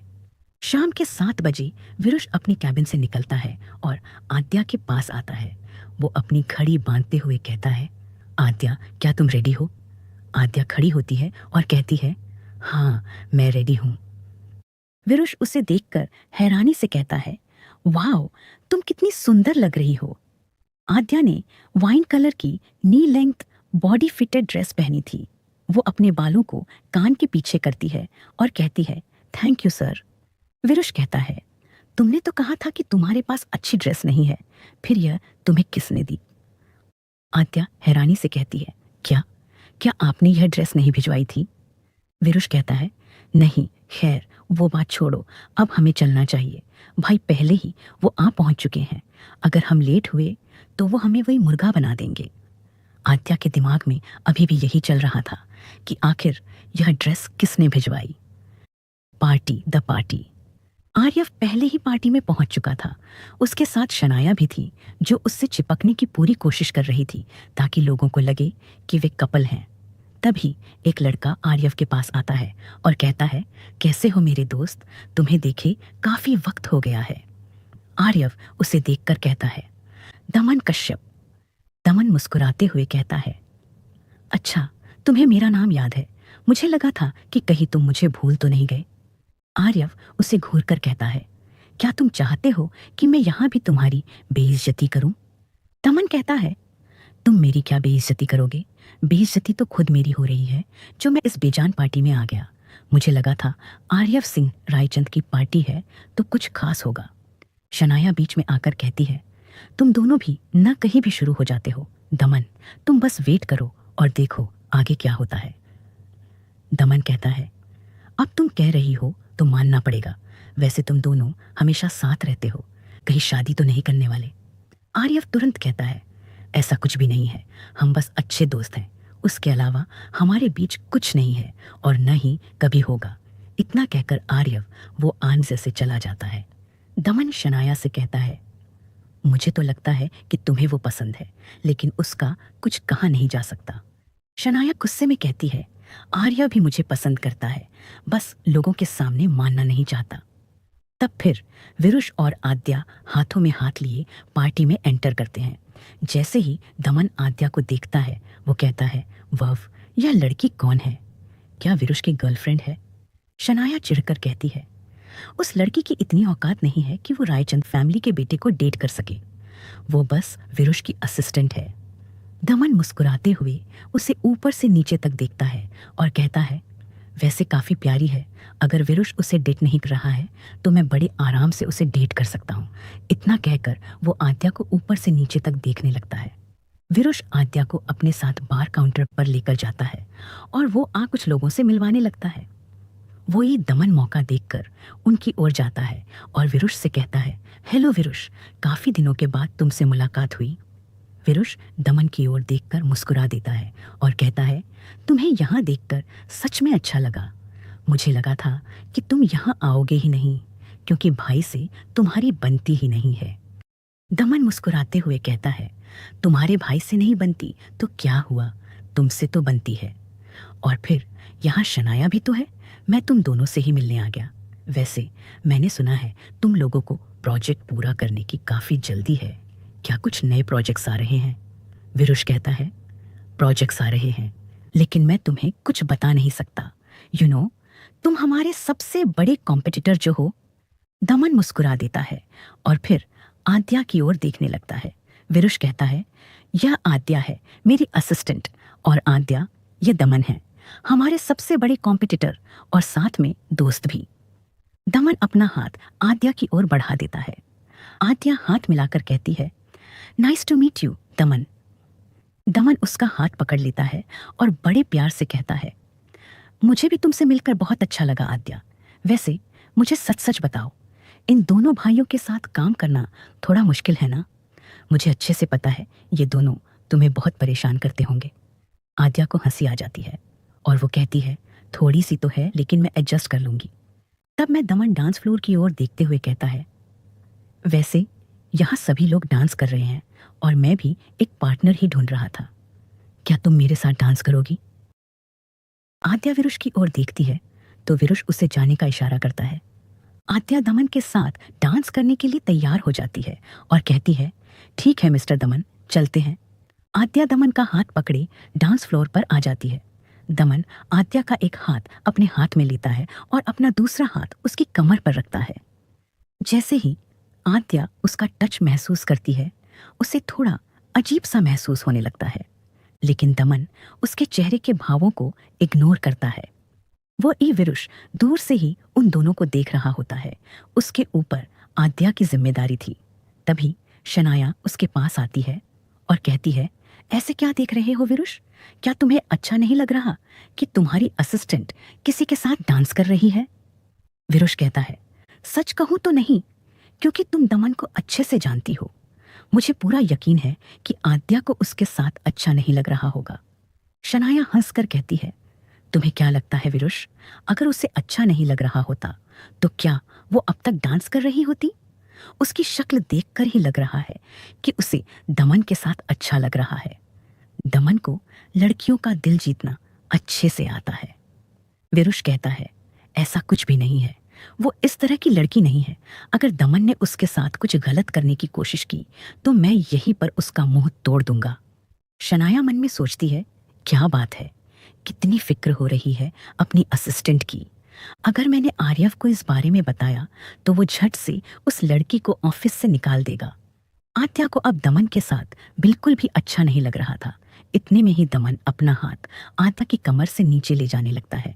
आद्या को बहुत घिन महसूस होती है। वो उसे धक्का देने ही वाली होती है कि तभी कोई उसका हाथ पकड़ लेता है और उसे जबरदस्ती अपने साथ खींचने लगता है। यह देखकर वो खड़ा हर इंसान हैरान रह जाता है, क्योंकि यह और कोई नहीं, आर्यव था। शनाया और विरुष दोनों हैरानी से उन्हें देखते रह गए। आर्यव आद्या को खींचते हुए होटल के पीछे की ओर ले आता है और उसे दीवार से सटाकर उसके दोनों कंधों को पकड़ लेता है। आद्या कुछ कहने के लिए अपना मुंह खोलने वाली होती है, तभी आर्यव उसे किस करने लगता है। आद्या के शब्द उसके मुंह में ही दब गए। उसकी आंखें फटी की फटी रह गईं। वो आर्यव को खुद से दूर करने की कोशिश करती है, लेकिन आर्यव उसके हाथों को उसकी पीठ के पीछे पिन कर देता है और उसे और करीब खींच लेता है। वो काफी बेदर्दी से उसे किस कर रहा था। जब आर्यव का मन भर जाता है तब वो रुकता है, लेकिन उससे दूर नहीं जाता। आद्या गहरी सांसें लेते हुए गुस्से में आर्यव की ओर देखने लगती है। यह उसकी पहली किस थी। वो गुस्से से कहती है, मिस्टर रायचंद, आप ये क्या कर रहे हैं? आपका दिमाग खराब हो गया है क्या? आर्यव दांत पीसते हुए कहता है, और तुम क्या कर रही थी उसके साथ? क्या तुम्हें उसके साथ चिपक कर डांस करने में मजा आ रहा था? आद्या कहती है, मैं चाहे कुछ भी करूं, आप होते कौन हैं मुझे रोकने वाले? और आप मेरे साथ इस तरह की हरकत कर रहे हैं, समझते क्या हैं आप खुद को? आर्यव चिल्लाकर कहता है, नहीं कर सकती हो तुम इस तरह की हरकत। अगर मैंने तुम्हें एक बार फिर से किसी के साथ इस तरह चिपकते हुए देख लिया तो मुझसे बुरा कोई नहीं होगा। मैं उस इंसान की जान ले लूंगा। आद्या कहती है, आप पागल हो चुके हैं, बिल्कुल पागल, मुझे छोड़िए। आर्यव उसे और कसकर पकड़ लेता है, जिससे आद्या को दर्द होता है। वो कहता है, तुम किसी के पास नहीं जाओगी, समझी तुम? आद्या अपनी पूरी ताकत लगाकर आर्यव को पुश करती है और गुस्से से कहती है, मेरी मर्जी। इतना कहकर आद्या वापस पार्टी की ओर जाने लगती है और आर्यव भी गुस्से में उसके पीछे चल देता है। आद्या गुस्से में वापस पार्टी एरिया में आ जाती है और सीधा बार काउंटर के पास जाकर बैठ जाती है। वो गुस्से में बड़बड़ाती है और कहती है, खुद को समझता क्या है? बॉस है तो कुछ भी करेगा। अगर मैंने इसके खिलाफ केस कर दिया तो पूरा करियर और पूरी प्रॉपर्टी बर्बाद हो जाएगी। वो गुस्से में आर्यव की ओर देख रही थी, जो इस वक्त कुछ दूर खड़ा होकर उसे देख रहा था। तभी आद्या बारटेंडर से कहती है, एक ड्रिंक देना। बारटेंडर हाँ में सिर हिला देता है और जल्दी से आद्या को ड्रिंक बनाकर दे देता है। आद्या उस ड्रिंक को अपने हाथ में लेती है और कुछ देर उसे ऐसे ही देखती रहती है। उसने कभी ड्रिंक नहीं की थी। वो तो बस आर्यव की वजह से गुस्से में थी, इसलिए अपना गुस्सा शांत करने के लिए उसने पीना चाहा, लेकिन अब उसकी हिम्मत नहीं हो रही थी। तब से उसके साइड में एक और लड़का बैठा हुआ था। वो आद्या से कहता है, लगता है यह तुम्हारी पहली ड्रिंक है। आद्या ने उसकी ओर देखा और धीरे से हाँ में सिर हिला दिया। वो लड़का कहता है, वेल, तुम्हें देखकर ऐसा लग ही नहीं रहा कि तुम ड्रिंक करती हो। शायद तुम गुस्से में हो इसलिए पीना चाहती हो। आद्या कहती है, हाँ, मुझे बहुत गुस्सा आ रहा है। मैं इसे पीना चाहती हूँ, लेकिन हिम्मत नहीं हो रही है।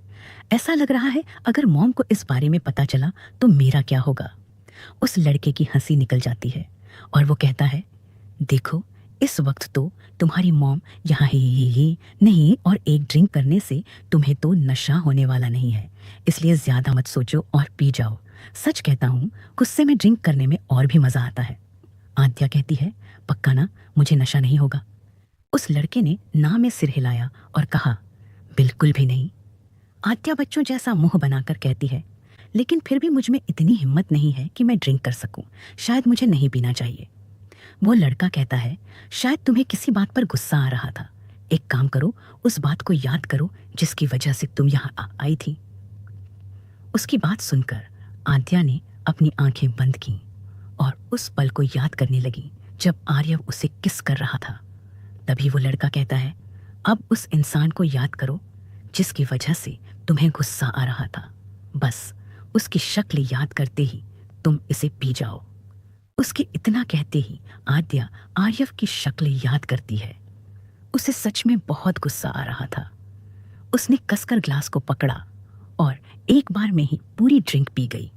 उसने ग्लास बार काउंटर पर रखा और गहरी सांस लेते हुए कहती है, ये क्या है? क्या इसका टेस्ट ऐसा ही होता है? वो लड़का कहता है, हाँ, इसका टेस्ट ऐसा ही होता है।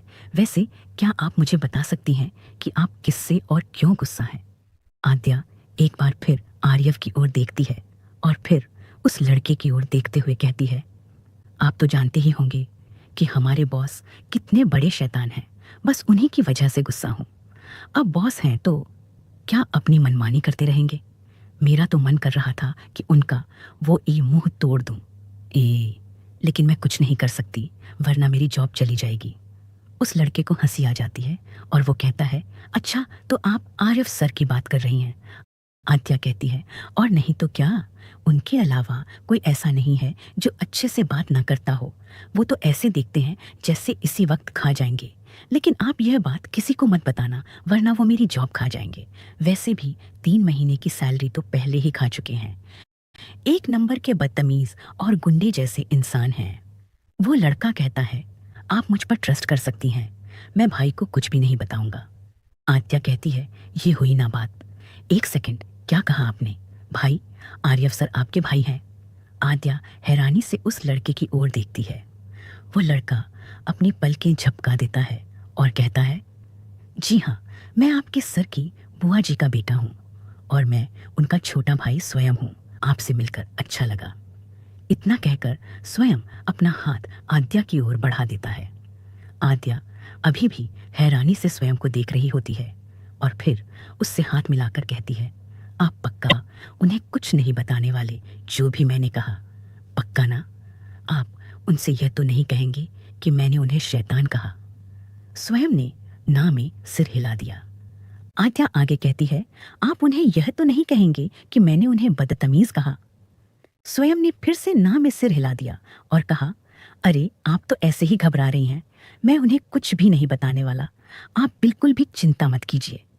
आद्या रोनी सूरत बनाकर कहती है, कैसे चिंता ना करूं? आपने मुझे फंसा दिया। मुझे लगा आप भी यहाँ काम करते हैं, इसलिए मैंने आपको बता दिया। लेकिन आप तो उनके भाई निकले। मुझे पता है मेरी पीठ पीछे आप उन्हें सब कुछ बता देंगे। इतना कहकर आद्या रोने लगती है। वे स्वयं कहता है, अरे आप इस तरह से मत रोइए, अगर भाई ने देख लिया तो मुझ पर गुस्सा करेंगे। आद्या कहती है, वो क्या गुस्सा करेंगे? क्या मैं अब रो भी नहीं सकती? सब कुछ उनकी ही मर्जी से करना पड़ेगा क्या? वो आप पर गुस्सा नहीं कर सकते। स्वयं गहरी सांस लेता है और मन में कहता है, ऐसे कैसे गुस्सा नहीं करेंगे? आपके होठों की फैली हुई लिपस्टिक और भाई के लिए आपका गुस्सा सब बता रहा है कि आप मेरी होने वाली भाभी हैं। अब अगर मैं अपनी होने वाली भाभी को रुलाने लगा तो वो ज़रूर गुस्सा करेंगे। इतना कहकर स्वयं मुस्कुराने लगता है। वो फिर से आद्या को शांत करते हुए कहता है, अच्छा ठीक है, वो मुझ पर गुस्सा नहीं करेंगे, अब आप चुप हो जाओ। ठीक है, बताओ मैं क्या करूँगा तो आप शांत हो जाओगे? आद्या कहती है, जाओ उसे मार के आओ। आद्या ने आर्यव की ओर इशारा करते हुए कहा, जिसे देखकर स्वयं घबरा जाता है और जल्दी से आद्या का हाथ नीचे करते हुए कहता है, अरे ऐसे करोगी तो वो हम दोनों को ही मार देंगे, हम उन्हें नहीं मार सकते। कुछ और बताओ, आपको क्या करना है? आद्या सिसकी लेते हुए कहती है, तो फिर मुझे डांस करना है, चलो ना मेरे साथ डांस करो। इतना कहकर आद्या स्वयं का हाथ पकड़कर उसे डांस फ्लोर की ओर ले जाने लगती है। स्वयं समझ चुका था कि आद्या को नशा हो रहा है। आद्या ने कभी ड्रिंक नहीं की थी, इसलिए उससे एक ड्रिंक भी हैंडल नहीं हो रही थी। वो ये स्वयं इस बात से घबरा रहा था कि अगर आर्यव ने उसे इस तरह देख लिया तो पक्का उसकी वॉट लग जाएगी। स्वयं मना करते हुए कहता है, नहीं आप जाइए ना, मुझे डांस नहीं आता, आप जाओ, मैं बाद में आता हूँ। आद्या ने गुस्से से उसका हाथ छोड़ दिया और कहा, तुम तीनों भाई एक जैसे ही हो, किसी के पास दिल नहीं है। वो गुस्से में स्वयं को देखती है और फिर डांस फ्लोर की ओर जाने लगती है। तभी डीजे में गाना बजने लगता है, नचेंगे सारी रात। आद्या फ्लोर के बीच जाकर खड़ी हो गई और अपने कदम थिरकाने लगी। अगले ही पल आद्या अपने बालों को हवा में लहराते हुए कमर मटकाने लगती है। उसका यह अतरंगी डांस सबको अपनी ओर खींच लेता है और सब उसे देखने लगते हैं। आद्या एक लड़की के पास जाती है और उसका हाथ पकड़कर उसे अपने साथ डांस फ्लोर पर ले आती है। उन दोनों को देखकर बाकी लोग भी उनके पास जाने लगते हैं और सभी साथ में नाचने लगते हैं। विरुष दूर से आद्या को देख रहा था।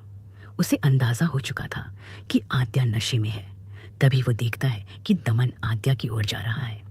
विरुष जल्दी से रिएक्ट करता है और एक ड्रिंक लेकर आद्या के पास चला जाता है। विरुष को देखकर आद्या के चेहरे पर स्माइल आ जाती है। विरुष आद्या का हाथ पकड़कर उसे गोल गोल घुमाते हुए नाचने लगता है। आद्या इन सबके बीच मजे से नाच रही होती है। अचानक ही उसके कदम लड़खड़ाने लगते हैं और वो गिरने ही वाली होती है कि कोई उसे अपनी ओर खींच लेता है और आद्या सीधा उस इंसान के सीने से लग जाती है। अगली सुबह आद्या अपने बेड पर सो रही होती है। उसके चेहरे पर एक मीठी सी मुस्कान थी। उसने किसी चीज को हग किया हुआ था। नींद में ही वो उस चीज को टच करती है और हल्का सा प्रेस करने लगती है। उसकी नींद खुल जाती है और वो फिर से उसे प्रेस करते हुए कहती है, ये क्या, ये कौन सी चीज है? इतनी सख्त चीज मेरे कमरे में क्या कर रही है? आद्या धीरे से अपनी आंखें खोलती है, लेकिन सिर में तेज दर्द की वजह से वो फिर आंखें बंद कर लेती है और कहती है, ओह मेरा सिर। तब एक डीप वॉइस उसके कानों में पड़ती है, आखिर अब तुम्हारी नींद खुली ही है। मैं कब से तुम्हारे उठने का वेट कर रहा था। आद्या का दिल धड़कना बंद हो जाता है। वो खुद से कहती है, ये क्या, मुझे उस शैतान की आवाज़ क्यों सुनाई दे रही है? शायद मेरा वहम होगा। तब एक बार फिर वो ई आवाज़ कहती है, गुड मॉर्निंग सनशाइन।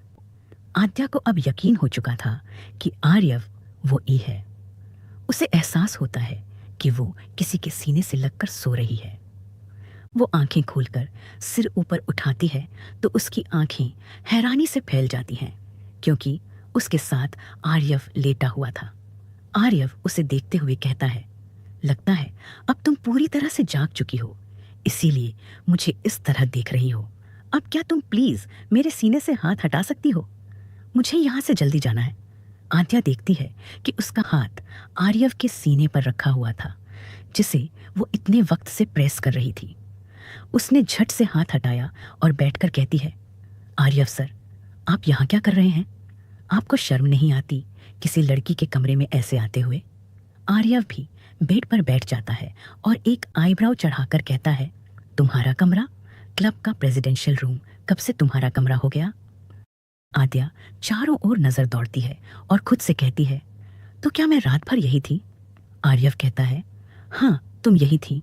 इनफैक्ट हम दोनों यही थे, एक कमरे के एक बिस्तर पर एक दूसरे की बाहों में बाहें डालकर सो रहे थे। और कुछ सुनना चाहती हो कि तुमने कल रात मेरे साथ क्या किया? आद्या घबराकर कहती है, मैंने क्या किया? आपके कहने का क्या मतलब है? मैं आपके साथ कर भी क्या सकती हूँ?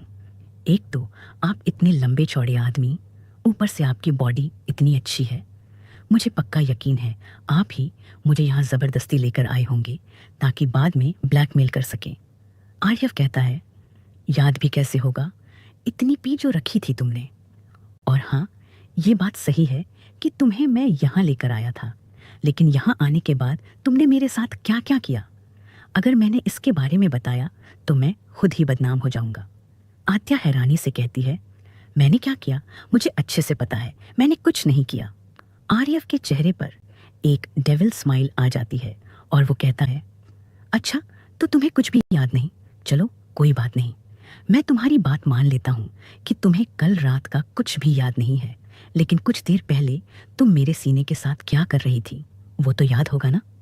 इतना कहकर वो आद्या के करीब आता है और उसका हाथ पकड़कर अपने सीने पर रख देता है।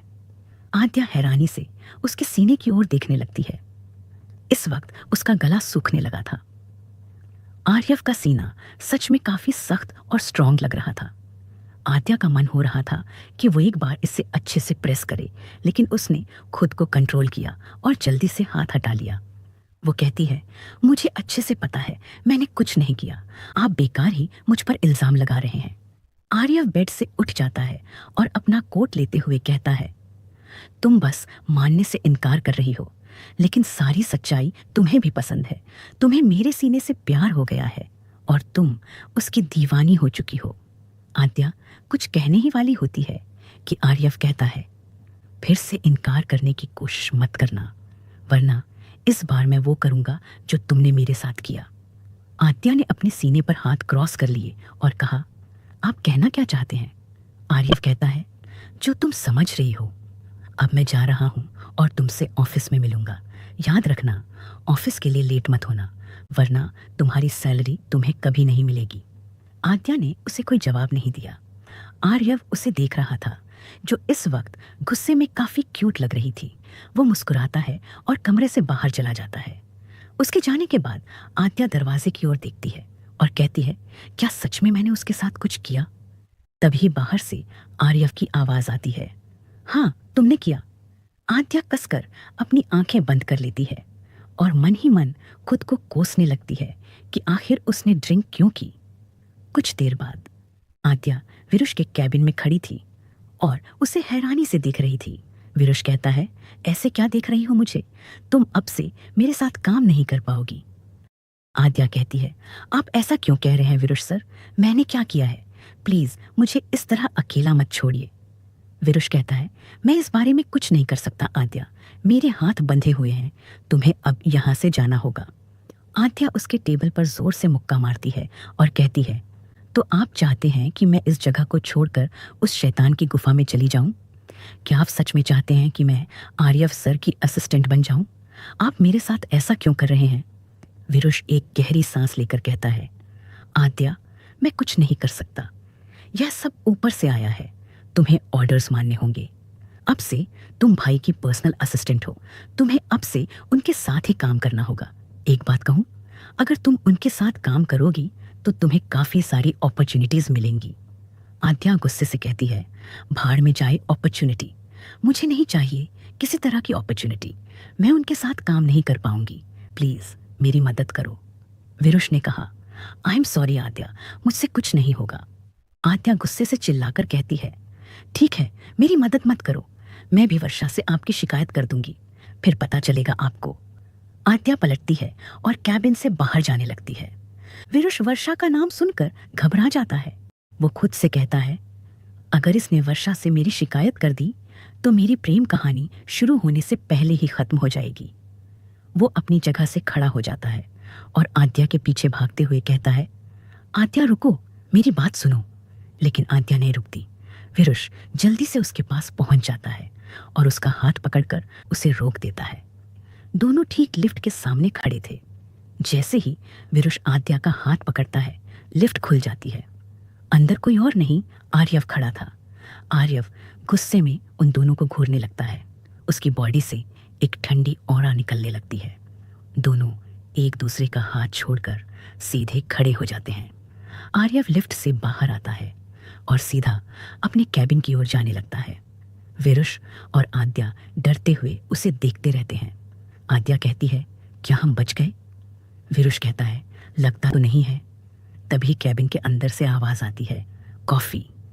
विरुष चुपचाप अपने काम पर लग जाता है और आद्या कॉफी लेने चली जाती है। आर्यव का केबिन। आद्या धीरे से दरवाजा खोलती है और चुपचाप अंदर जाती है। वो टेबल पर कॉफी रखते हुए कहती है, सर आपकी कॉफी। तब आर्यव उसके हाथ की ओर देखता है, जिससे आद्या के हाथ कांपने लगते हैं। वो जैसे तैसे कॉफी टेबल पर रख देती है।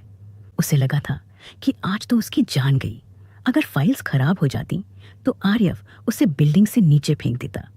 आर्यव मुस्कुराते हुए कहता है, लगता है तुम काफी तूफानी लड़की हो, जहां जाती हो वो कुछ नुकसान कर देती हो। आद्या का मुंह बन जाता है। वो कहती है, ठीक है सर, मैं चलती हूँ, अगर आपको कुछ काम होगा तो बुला लेना।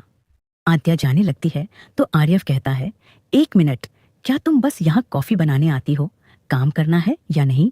जाओ, इन सारी फाइल्स को इनिशियल फाइल्स स्टोर रूम में है, उसे लेकर आओ। और हाँ, किसी से बात करने मत लग जाना, वरना इस बार तुम दोनों को फायर कर दूंगा। आद्या यस सर कहकर मुड़ती है।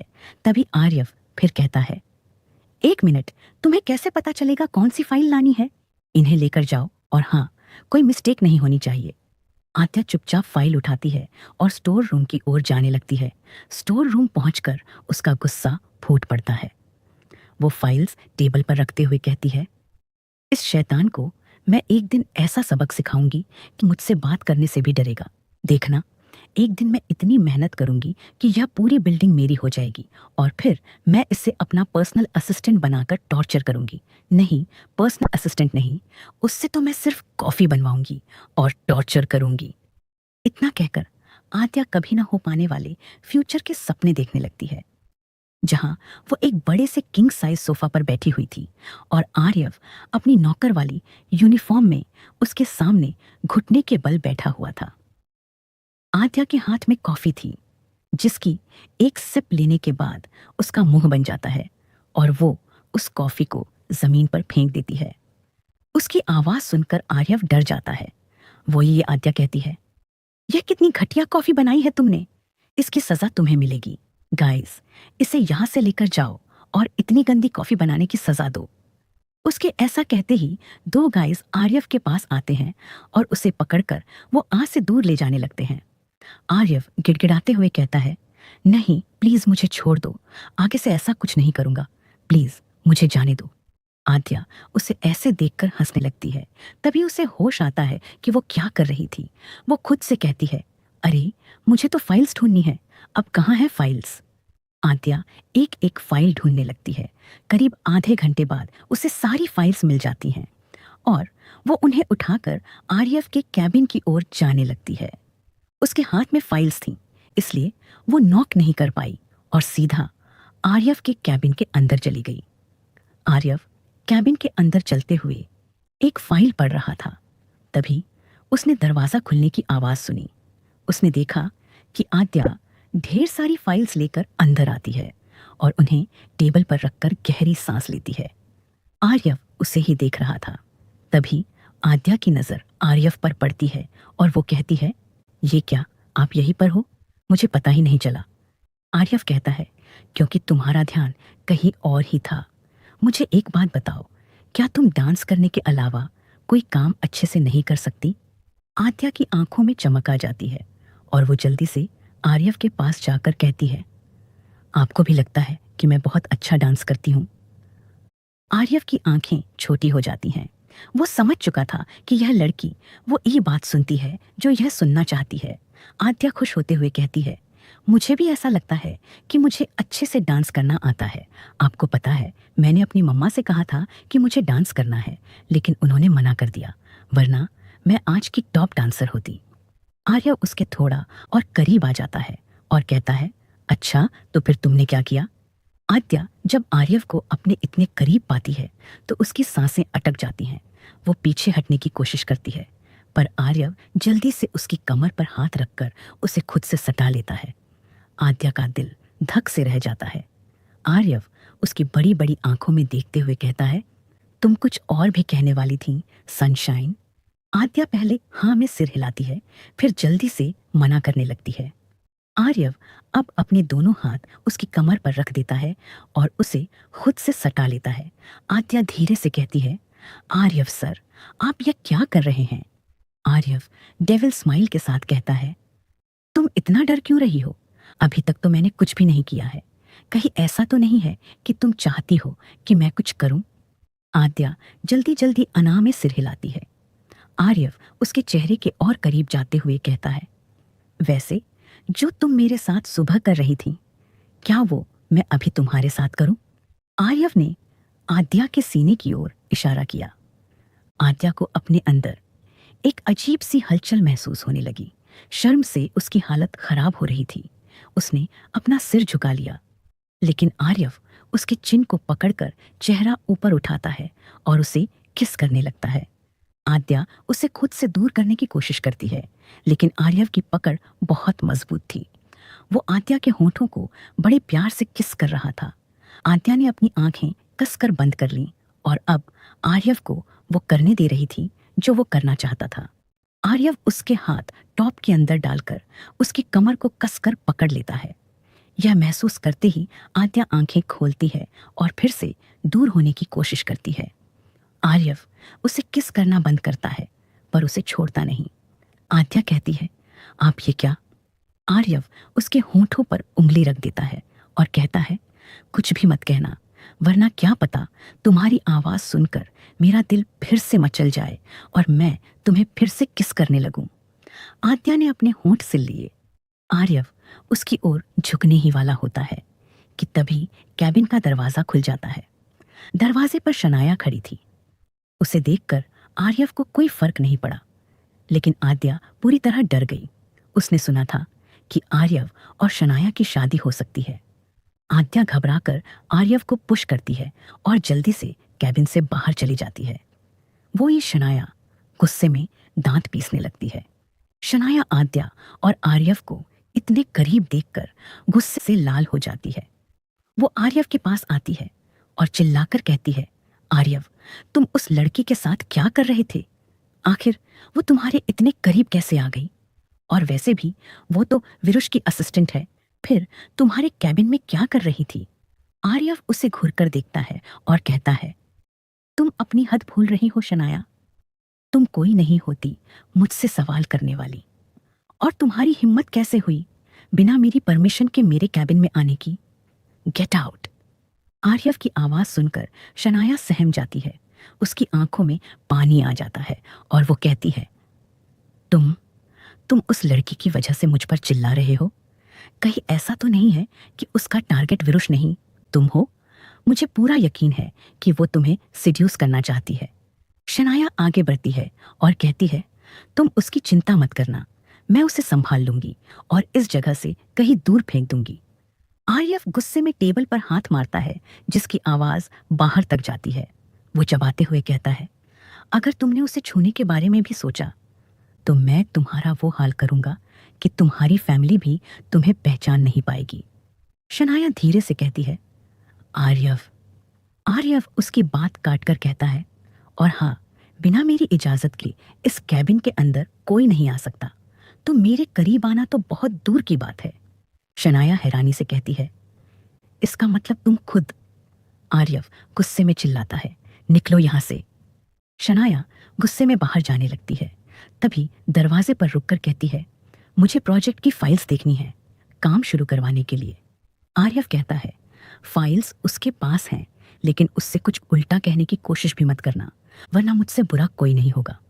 इधर आद्या जल्दी से पैंट्री में आती है और पानी पीकर खुद से कहती है, ये आर्यव सर भी ना पता नहीं हर बार मुझे किस क्यों करने लग जाते हैं। कहीं वो कोई परवर्ट तो नहीं? नहीं, इतना बड़ा बिजनेसमैन कैसे परवर्ट हो सकता है? ये लड़का जरूर कोई संकी होगा। कैसे मुझे पकड़कर किस कर रहा था जैसे मैं इसकी गर्लफ्रेंड हूं। आद्या। तब एक तेज आवाज आद्या का ध्यान खींचती है। वो शनाया खड़ी थी, जिसने आद्या की बातें सुन ली थीं। वो पास आकर कहती है, शर्म नहीं आती इस तरह की बातें करते हुए?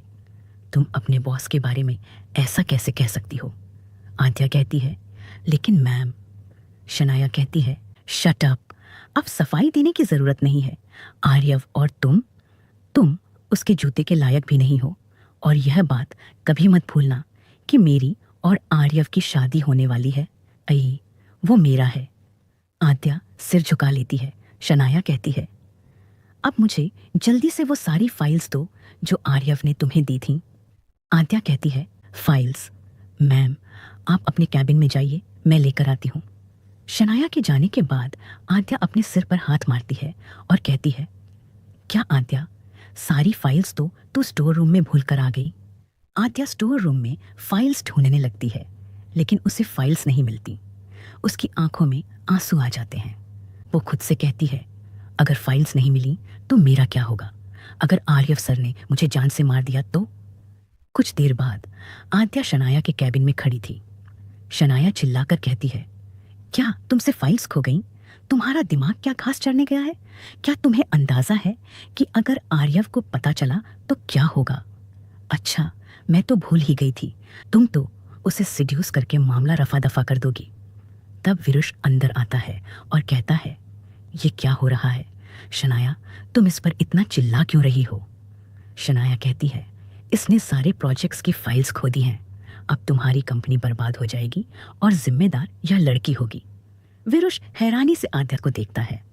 आद्या रोते हुए कहती है, मैंने उन्हें स्टोर रूम में रखा था, पता नहीं कहाँ चली गईं। विरुष कहता है, आद्या, इसमें रोने वाली बात नहीं है, हम ढूंढ लेंगे। कुछ लोगों को आदत होती है ओवर रिएक्ट करने की, तुम चलो मेरे साथ। लेकिन शनाया आद्या का हाथ छुड़ाकर कहती है, अब तो आर्यव ही बताएगा कि इसके साथ क्या करना है। वो जबरदस्ती आद्या को आर्यव के कैबिन में ले जाती है। आर्यव का केबिन। शनाया कहती है, कुछ तो कहो आर्यव, इसने सारी फाइल्स खो दी। आर्यव आद्या को देखता है और शांति से कहता है, जाओ और जल्दी से फाइल्स ढूंढो, उसके बाद देखते हैं तुम्हारे साथ क्या करना है। आद्या हैरान रह जाती है कि वो जिंदा बच गई। वो तुरंत बाहर निकलती है। शनाया भी गुस्से में बाहर आती है और मन में सोचती है, जब इसे फाइल्स नहीं मिलेंगी तब आर्यव इससे नफरत करने लगेगा। शाम होने लगी थी और आद्या अकेले स्टोर रूम में फाइल्स ढूंढ रही थी। अचानक उसे दरवाजा बंद होने की आवाज सुनाई देती है। आद्या चौंक कर कहती है, कौन है? वो देखती है कि दरवाजा अंदर से बंद हो चुका है। आद्या कहती है, क्या कोई अंदर आया? जैसे ही वो पीछे मुड़ती है, कोई झट से उसके करीब आता है और उसके मुंह पर हाथ रखकर उसे चिल्लाने से रोक देता है।